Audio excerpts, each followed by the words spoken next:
an original MCM production.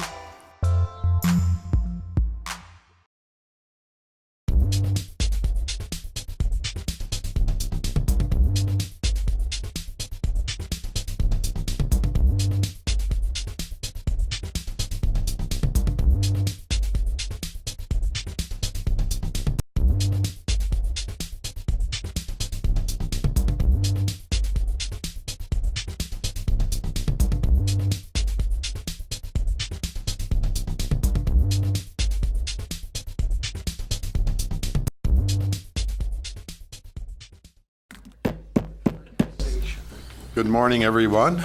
I'm going to call the meeting of the Operations Committee to order. Secretary, please record the roll. Commissioner Bohl. Here. Commissioner Martinsuck. Here. Commissioner Swan. Here. Commissioner West. Here. Commissioner Krieger. Here. Commissioner Hermes. Here. You have a quorum. Thank you. The next item on the agenda is approval of proceedings of the regular committee meeting held January 9th and a special committee that was held on January 23rd. Approval. Second. Been properly moved by Commissioner Martinsuck and seconded by Commissioner Bohl. Seeing no further discussion, I will call the vote. All those in favor, aye. Aye. Is there anyone opposed? Motion passes. Move on to organization and administration, executive director's report. Kevin? Good morning, Commissioners. We do have a Green Luminary Award that Andy can come up and will present. As he's coming up, if you saw the slide before we put up the video, we had $468,000 of approximate awards this month, and about 23.2% SWMBE. So another good performance by staff.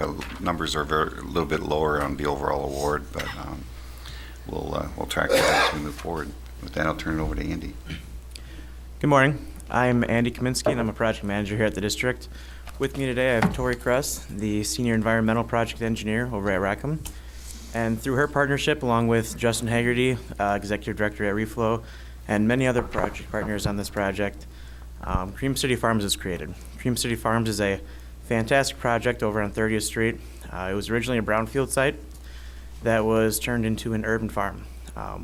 With 28,000 square feet of urban agriculture, 3,800 square feet of bioswales, and a 40,000 gallon cistern, we're able to capture and store up to 79,700 gallons of stormwater every time it rains.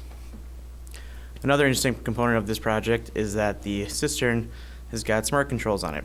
So anytime we see a storm about to happen, we can remotely drain that 40,000 gallon cistern if we see it is too full and needs some extra storage. And with that, I'll hand it off to Tori to see if she has anything else to say about the project. Sure. I guess I just wanted to thank MMSD, the commissioners, the district. This has been an awesome project. We've had, I've been working on the project for 10 years at least since I started at the city in 2006, so it's great to finally get to this point where we're getting awards and stuff. We had a ton of partners, and MMSD has supported this project, but also all of our work. I work on a lot of brownfield projects in the corridor, and so you guys have been active throughout the corridor. The staff, that we've contacted have been really good to work with, really easygoing. So we appreciate that, and thanks for the award. And with that, we can play the video. The name of the project is Cream City Farms. It started out as a brownfield and turned into a really cool urban farm. And not only did we remediate a brownfield, we installed green infrastructure across the site, bioswales running the length of the site that collected rainwater into an underground cistern, 40,000 gallon cistern. Which is about the size of 2 school buses. We had about 100 volunteers come out over the course of 2 days, including Mayor Barrett. And so the way this site works actually is water falls on the farm field, and 90+% of the water that falls on the overall site runs through a vegetative buffer and then goes through a system of bioswales, and that bioswale really treats any other sediments that come out of it. That rainwater is then able to be pumped out with the assistance of a solar-powered pump so that our farmer can then use that water to irrigate his crops. It's an active business right now. It's an urban farm. There's just so much energy and water expertise in the area that it just could skyrocket in where we're going with green infrastructure, and it's really exciting to be on the ground floor. It's easy to ignore sort of where our stormwater goes. It's easy to think that it just gets taken care of, but that's really not the case. It needs to be managed, and to the extent that we can manage stormwater on the site where it falls, that's most effective. All right.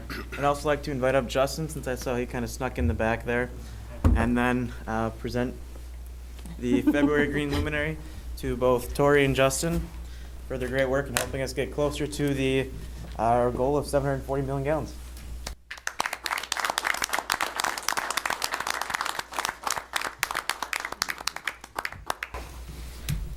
Thank you.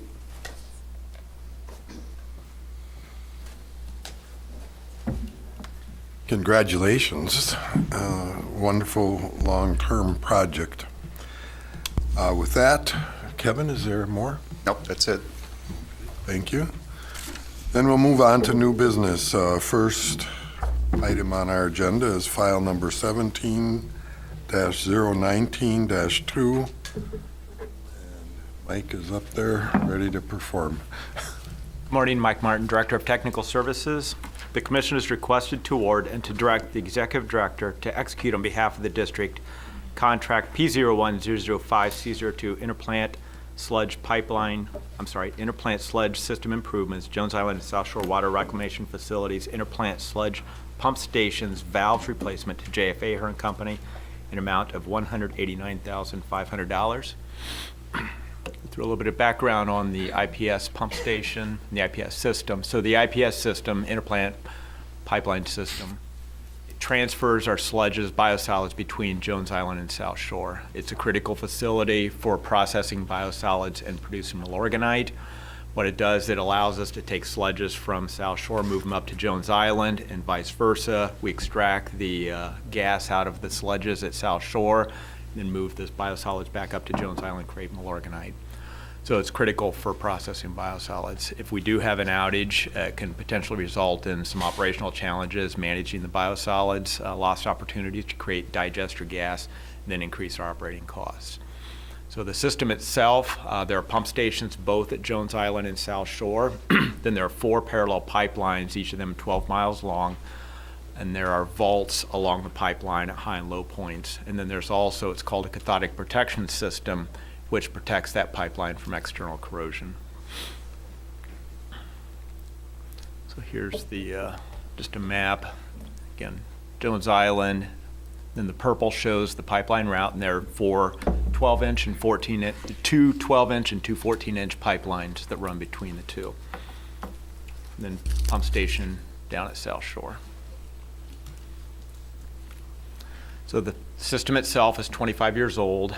Some parts of it in poor condition are inoperable and at or near the end of the useful service life. So we have a project whose overall purpose is to restore the IPS system. We have multiple projects and contracts to help us restore that system, and this is one of, I believe, 6 construction contracts that we'll have, and I'll talk about that a little bit later, to help us get the system back up back to full capacity. So under this specific contract, it's focused on the valves, and under that we remove and replace 16 valves and install 2 valves at Jones Island, then remove and replace 9 valves at South Shore. Then there's work associated with that valves, right at the valves, the fittings, piping right at the location of the new valves, and then electrical control wiring related to the new valves. Pictures showing the valves at Jones Island. You can see there's a lot of piping associated with this. What the valves do, they allow us to use different pumps and different pipelines. So you maneuver the valves, and then you can, for example, use pipeline number 4 and pump number 1 in various combinations of those. So that's why there's a large number of valves both at Jones Island and South Shore. And they're also challenging location. So the contract itself is within project budget. We did recognize that with with the contractor that we had some significant potential for significant impacts on plant operations. So we do have liquidated damages for failing to meet some of the project milestones. We also have an incentive payment for meeting the valve delivery milestones. So sometimes we are challenged with the suppliers who are kind of tiers to the second tier to the prime contractor delivering equipment. So we had an incentive payment for making sure that they meet the valve delivery on time. The total contract duration is 260 days. Again, this is the first of 6 packages. The second will be bid later in 2017, all related to the IPS system, and then couple every year after that. So the total of those construction contracts will be $10 and $11 million. So you'll see a lot of future action on this IPS system. Happy to answer any other questions. Questions from the commissioners? Seeing none, a motion would be in order.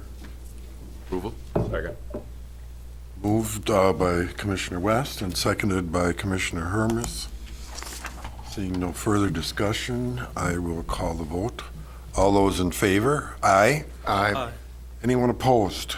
The motion passes. Thank you, Michael. Move to item 2 on our agenda this morning, file number 17-020-2, which is a contract for Jones Island and South Shore Water reclamation facilities, lighting upgrades. Good morning, Commissioners. I'm Karen Sands, Director of Planning, Research, and Sustainability here at the District. The Commission is requested to authorize the Executive Director to execute on behalf of the District Contract J06026D01, Jones Island and South Shore Water Reclamation Facilities Lighting Upgrade Design Project with Symbiont Science, Engineering, and Construction, Inc. in an amount not to exceed $278,744. We received 5 proposals for this project, and the project is to replace current lighting, which is fluorescent high-pressure sodium and metal halide lights at both plants with LED technology. There are really 6 kinds of areas that will be upgraded at the plants: outdoor site lighting and dusk to dawn controls, so the lighting isn't on all the time. Indoor building process area lighting and office space, as well as garage and workspace lighting, underground tunnel exit lighting, and then anything else really not listed above. These are just some pictures of the current old lighting. It's very outdated. In some cases, it's not as functional as it should be, and so we will upgrade the lighting to current standards. The contract is for design. It includes preparation of plans and specs, and it will also cover up to 5 construction contracts. The first one will be at the D&D building, and we know just from that building alone, there are 2,500 fixtures, and we'll save over $100,000 a year just from that one of 5 contracts. So it's a good investment to make. So the contract is for under $300,000, again, for up to 5 designs. And the contract duration is 152 weeks, and it's so long because, again, 5 contracts, and it includes engineering services during construction as well. Happy to answer any questions. Questions from the commissioners? Michael? You didn't mention it, but does the project or parts of the project qualify for any rebates or energy saving incentives? And I mean, if it does, I'm sure you're exploring that. I am not aware of any. Oh, okay, that's fine. Andy, do you know? Yeah. Okay. The project manager is Andy Kaminsky. Morning. It would apply for the focus on energy credits. We'll be exploring any others as well, but definitely the focus on energy. So that'll just be worked into the overall project scope, how those incentives or claims, et cetera. Yep. Thank you. Thank you both. Hermes? Thank you, Mr. Chair. Andy, the useful life of the current system, is it, I realize these lights are probably old and antiquated, but have they reached their useful life? And Most are nearing the end or already past their end. There's quite a few areas that just need lighting replaced in general, just because there's some dark areas where there are areas that are hard to reach and hard to change out bulbs and just haven't been yet. So not only is it going to be helping to increase the energy efficiency, it's also going to be lighting areas that are currently dark. So they're definitely all near or at their end of their useful life. Thank you, Mr. Chair. With that, I would entertain a motion. Move to approve. Second. Moved by, Commissioner Swan. yeah, my name is avoiding me, Commissioner Swan, but seconded by Commissioner West. Seeing no further discussion, I'm going to call the vote. All those in favor? Aye. Anyone opposed? Motion passes. And that concludes our items for this morning on the operations agenda. So a motion would be in order for adjournment. So moved. Moved by Commissioner West, seconded by Commissioner Martinsek. All those in favor? Aye. Aye. Okay, we are adjourned. Thank you. Good morning. I would like to adjourn the meeting of the Policy and Finance Personnel Committee for today, February 13th, 2017. I'll ask the Secretary to record the roll. Commissioner Eli is excused. Commissioner Gramling? Here. Commissioner Manzanet? Here. Commissioner Perez? Present. Commissioner Swan? Here. Commissioner Hermes? Here. You have a quorum. Outstanding. I also would like to seek the approval of the proceedings of the regular committee meeting held on January 9th, 2017. I move for approval. Second. Appropriately moved by Commissioner Gramling, seconded by Commissioner Swan. I'll go for the vote. All those in favor? Aye. Any nays? Seeing none, the motion is approved. Committee meetings are approved. For new business, we're going to begin with item number 3. 17-021-2, amendment of the Watercourse Policy. Turn it over to staff. Good morning. Today we're requesting to amend the district's Watercourse Policy, which is Commission Policy 1-01.15. So I'll go through that and present what we're proposing. So the little background on our Watercourse Policy, it was originally adopted back in 1999. It's been revised over the years, and its overall purpose is to direct our efforts to reduce flood risk. This proposed amendment is focused on 4 different areas. The first one, and probably the most significant one, is to clarify our bridge and culvert funding. Second is to remove project prioritization. We're revising some terminology.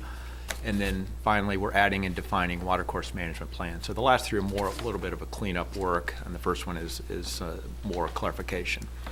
I'm going to go through each of these areas.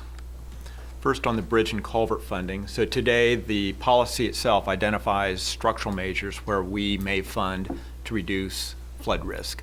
And those types of things that it currently outlines is storage facilities, channel modifications, modifications to channels, containment structures, for example, dams and levees. Then it also specifically says bridge and culvert removal. So that's what the current policy says. The challenge we've had is the bridge and culvert modifications are routinely identified as we develop watercourse management plans.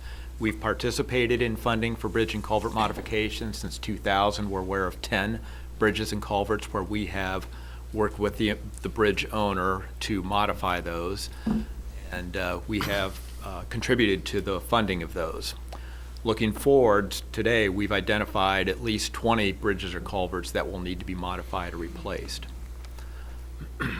Here's just some examples. KK River at South 6th Street, where we cooperated with the City of Milwaukee and the DOT to replace that bridge. We needed more capacity for that structure. Lincoln Creek was the original bridge, and then we paid for a bypass culvert. Lincoln Creek at 35th Street, similar situation where there was an existing bridge, then we paid for a culvert through there. So the challenge we've had is that our policy is silent on district funding for bridge or culvert modifications or replacements. Yet we have funded past structural work on such bridges and culverts. What we've done is we've developed individual intergovernmental cooperation agreements. Our funding levels vary depending on those specific circumstances. We haven't had a consistent funding. We just haven't had consistent funding. So what this policy proposes then is to give us clear guidance and consistency on what we will or will not fund. So what we're proposing is, one, clarifying the policy that we would assist in funding bridge culvert modifications or replacements. And what we would do, we would evaluate the alternatives, look at what our options are at each location. Our funding would only be up to the low-cost alternative. Our actual funding would depend on the remaining service life, and then also if there were additional costs associated with obtaining additional capacity. Then we will work with the bridge owner to seek outside funding and then maximize funding from the bridge owner. So that's really the heart of this specific proposal. Is really, it's what it says is we will fund up to the low-cost alternative and work with the bridge owner to try to obtain outside funding and then also maximize their funding, because they do have responsibility as bridge owner. Another part of this is that currently the policy requires additional evaluation for moving historic bridges. It asks us to determine if alternatives to bridge removal are feasible and cost effective. And we're proposing to remove that requirement for a couple reasons. One, it's historic bridges are regulated by the State Historic Preservation Office. So there's already a set of regulations out there. By us having another set of regulations, it's redundant, and we're just concerned it would create some confusion about what State Historic Preservation, or SHPO, and our regulations. We're basically mimicking what they have. We have completed a historic bridge inventory. We don't have any plan for removal today, so it's a little bit, we don't have that need in the fact that SHPO already regulates those bridges. So we're simply asking to remove that part of the bridge policy. So that's the bridge policy part of this change. The project prioritization, we currently have a project prioritization in there. It's a weighted benefit point system to help us prioritize projects. It was enacted near almost 20 years ago. Back then, there were 3,700 flood-prone structures. We've completed a lot of work on the system. It was very helpful at that time to help us look at where should we spend our money. We really don't use that system today. It's a more informal system, given our limited dollars and what we have left remaining. And also, we recognize that the facility plan is developing a new system which we might be able to incorporate going forward. So at this point, we're simply requesting to remove that project prioritization system from our policy. The third area is revising our flood risk terminology. Currently, the policy uses some terms that we no longer use. It references flood abatement, flood control. We recognize we can't, quote unquote, control or eliminate floods. There's always a risk of a flood event that exceeds desired standards. So we're simply proposing to replace those terms with flood risk reduction. That's consistent with the language that we use these days. So it's just a language change. And then the last one is similar. It's just changing some of the terminology. The policy refers to watercourse system plans. When this policy was enacted, that was kind of the terminology that we used back then. Today we use watercourse management plans. Those are brought forth to the commission. So we're simply requesting to replace watercourse system plan with watercourse management plan, which is what we do today. We've brought all this language to the TAT meeting, had a couple rounds of revisions with them. The last set we took in January, the TAT was accepting of our proposed language. Can you answer any questions? Any questions? Commissioner Gramlin? Thank you, Mr. Chair. Mike, could you, I'm not certain what's intended by the low-cost alternative with respect to the bridge and culvert replacement.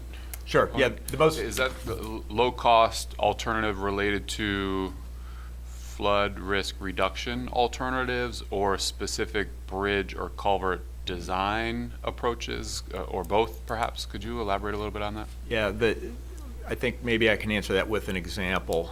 So typically what we find is that the bridge itself doesn't have the capacity. It's not big enough to pass the flood that needs to get passed. That's the most common. So at that point, then we have a couple different alternatives.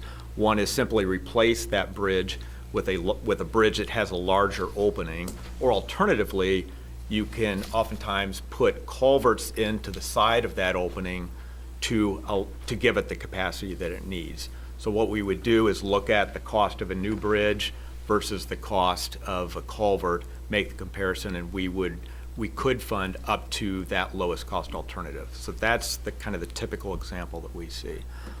It'd be based on flood management. Yeah.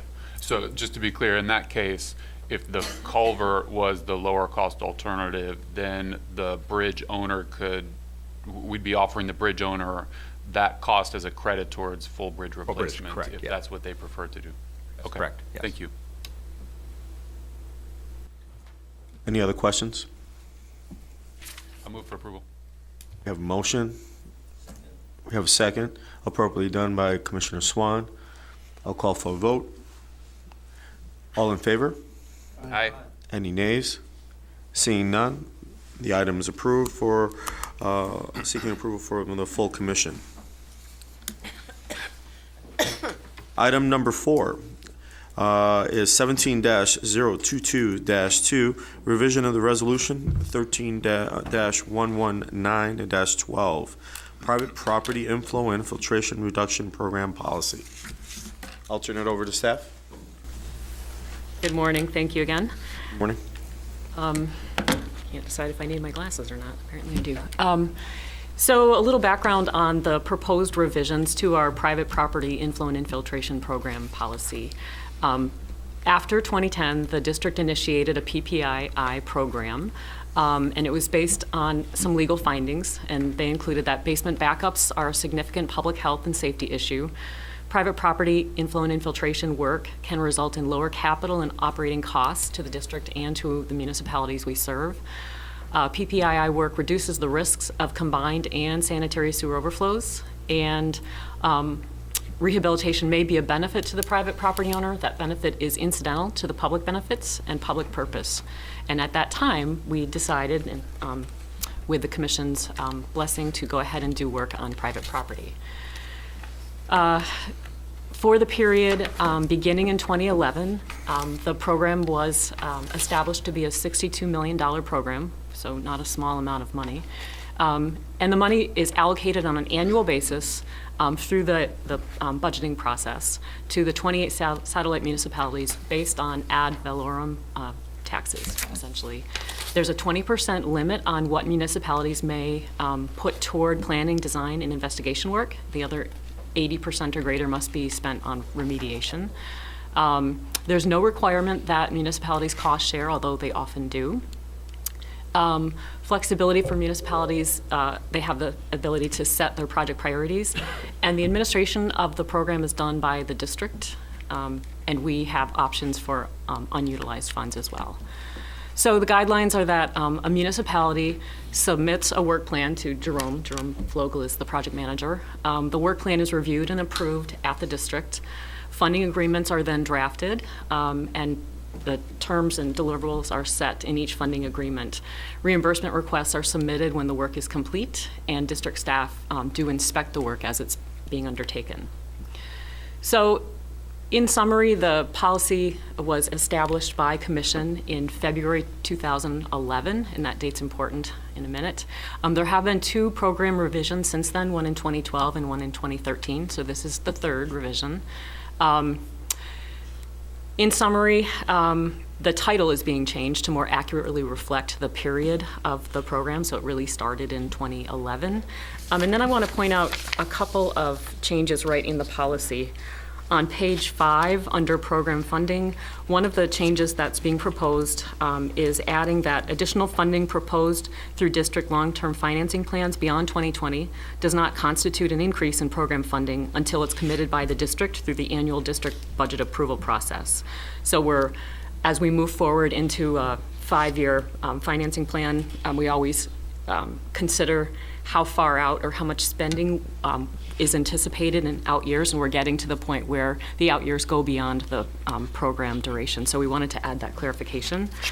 And then on page 7, at the top, paying for illegal connections is something that has evolved through time. Initially, when the policy was set, there was that was not allowed. The funds could not be used to fix illegal connections. Later, that was changed and currently is at 50%. And I just want to tell you where we are proposing now with it. And this is a result of interactions with a subset of the TAT, our technical advisory team. So the public works directors and officials met with us, and after several meetings, this is where we landed as a proposal to you. So circumstances where disconnection of illegal connections to the sanitary sewer system, such as downspouts, yard drains, foundation drains, and sump pumps, makes sense because the illegal connections were installed on an area-wide basis without the current homeowner knowledge. Before approving remedies for such illegal connections, the district will require that a municipality demonstrate to the satisfaction of the district that remedy of the illegal connections through this program is the most efficient and effective pathway to permanent removal of the clear water source to the sanitary system. When the project includes multiple property owners to achieve the maximum benefit of the remediation, the municipality will be required to provide a cost share proportional to the percentage of non-participating property owners in the project area or equivalent thereof through in-kind services such as work done by municipal staff.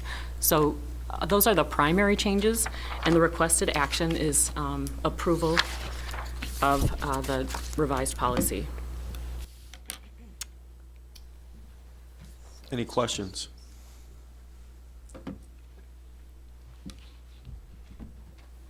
Seeing none, do you foresee future revisions and adjustments? I kind of get the sense that this is going to be an ongoing process, right? Yes. Okay. Well, seeing none, seeing no questions from the commission, I'll seek a motion for approval. For approval. And appropriately motioned by Commissioner Swan and seconded by Commissioner Perez. I'll ask for a vote. All in favor? Aye. Any nays? Seeing none, the item is recommended, is moving approved for recommendation from the full commission. Item number 5. 17-023-2, approval of the 2017 pay grade structure for management, non-represented, and formerly represented employees. I'll turn it over to staff. Good morning, Commissioners. I'm Candace Richards, Human Resources Manager. Just a little bit of background. In 2004, we implemented the current compensation program for management, non-represented, and clerical administrative staff. At that time, represented staff remained on the STEP system as they do today. Then we had the implementation of Act 10 that reduced bargaining to base wages and working conditions. We did not have the ability to amend pay structures for represented staff at that time.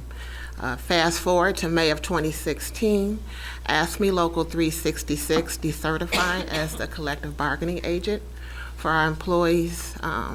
Last fall, we brought forward a number of commission changes relative to health insurance coverage so that those former represented employees would not be harmed by decertification.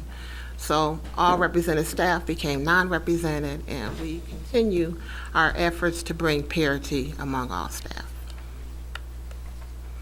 So our compensation study, the goals of the study primarily was to ensure that positions are in their correct pay grades. As you recall, last fall, we brought a number of positions as a result of an internal job content evaluation, and you approved point totals and pay grades at that time.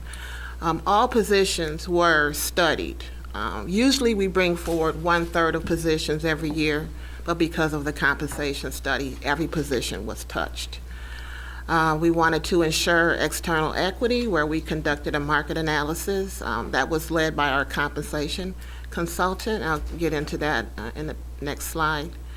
And we wanted to have one pay plan structure for all classifications of employees across the district. So the components of the market study, we initiated this about a year ago. There was a job analysis and evaluation of all the positions. The market analysis was conducted. Internal comparability of all of our positions. There was a compensation plan design put together by our consultant, and then a report and presentation of the findings. The market analysis that was conducted by our consultant, we had 17 wastewater utilities, about 88% participation from California to Rhode Island. Several wastewater utilities in the Midwest also participated. We had 21 job titles that were identified from MMSD, and we asked those wastewater utilities to give us data concerning those positions, whether or not there was a good match. Did they have a similar position?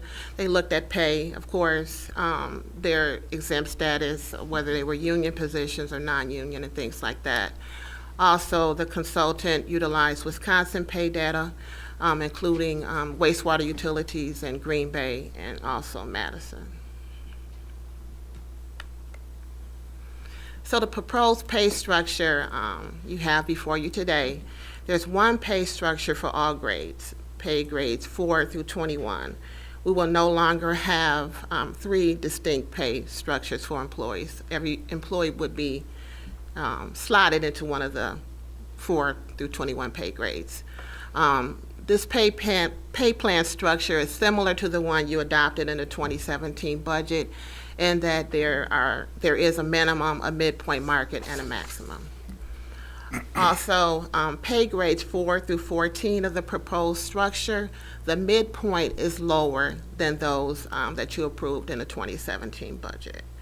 And in pay grades 15 through 21, the midpoint is higher than those approved in the 2017 budget. So the financial impact and other situations that would occur if you were to adopt this new pay plan would be 3. First, there were 2 employees that would be impacted by the minimum of the pay grade shifting downward. We would like to bring those employees to the new minimum of the proposed pay grade for a total of $4,925. We're also requesting that you approve a one-time non-base building bonus for one employee who falls outside the maximum of the new pay grade. That bonus would be $500. As a result of implementing this, if approved, only one employee would remain red circled. So we're asking for a one-time non-base building bonus for that employee. Also, we have 16 employees whose midpoint market shifted downward if this pay plan structure would be approved, which would make them ineligible for the 1.9% structural increase.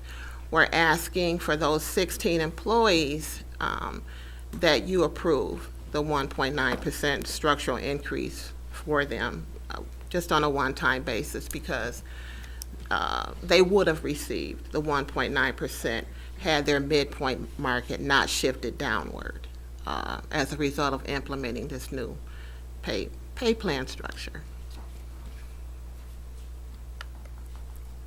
And this is just a really good comparison of the market points of all the positions across the district. It shows 2016 salaries in gray, and the estimated 2017 salaries in blue. And the midpoint market is the 100% line across the top. It shows that on average, all salaries across the district are at about market.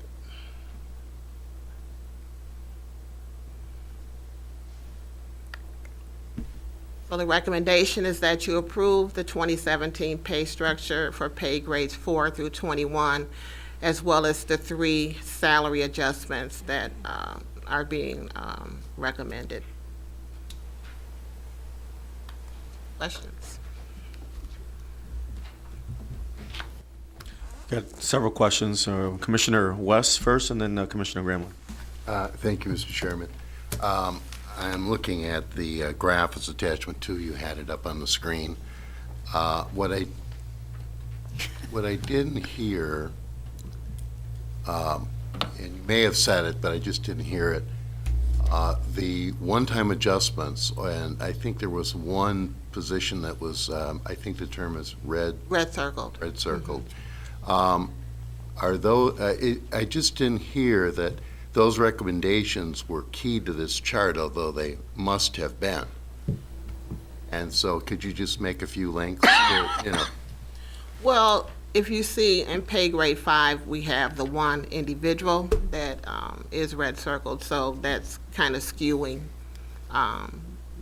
the graph upward in terms of the midpoint marker for that one position. The other positions are integrated throughout the pay grades 4 upward through 14. Yes. So, and I understand that, and I think what's pretty obvious that the district looks pretty good with regard to compensation of its employees. Since this was actually done sort of retrospectively, in other words, the pay, first we had pay, then we had the pay study, and then this is the results. But so with the recommendations going forward, you folks are aware, and it's what's not seen is that this is expressed in percentage terms, but not absolute terms. And so, I mean, it's obvious you folks are aware of it and are working to realign these positions to market. I mean, that's the whole purpose of what you're doing. Yes. Commissioner Gramlin? Thank you. I'm trying to explain to myself the rationale for the change in midpoint, the difference in how the midpoint is changing for pay grades through 14 and 15 and above. Can you just explain for me what the difference was, or what was driving the difference between the 2017 budget and the recommendations? I know that one of the things the consultant indicated was that for pay grades 4 through 14, their pay increases have remained pretty constant throughout the years, and it's just a matter of the upper grades, pay ranges 5 through 21, kind of catching up in terms of that spread. 15 through 21. 15 through I'm sorry, 21. 15 through, that's Sorry. 5, Yeah. 15 through 21, catching up with that spread. So that is causing the midpoint of those lower grades to tilt downward. Okay, so up through the 2017 budget, the midpoint for pay grades 15 and above was lagging behind Exactly, the lower pay grades. yes. So this is working to correct that. Okay, thank you. Any further questions? Seeing none, I'll open it up for a motion. Move to approve. Second. Appropriately of a motion by Commissioner West, Commissioner Hermes, and then seconded by Commissioner Swan. I'll open up for vote. All those in favor? Aye. Any nays? Seeing none, it is approved for a recommendation for the full approval of the commission. At Executive Director reports, Nothing today. see nothing there. So I'll open up for a motion to adjourn. So moved. We got a motion by Commissioner Gramlin, and a second? Second. Second from Commissioner Swan. All those in favor? Aye. Any nays? Seeing none, the committee is adjourned.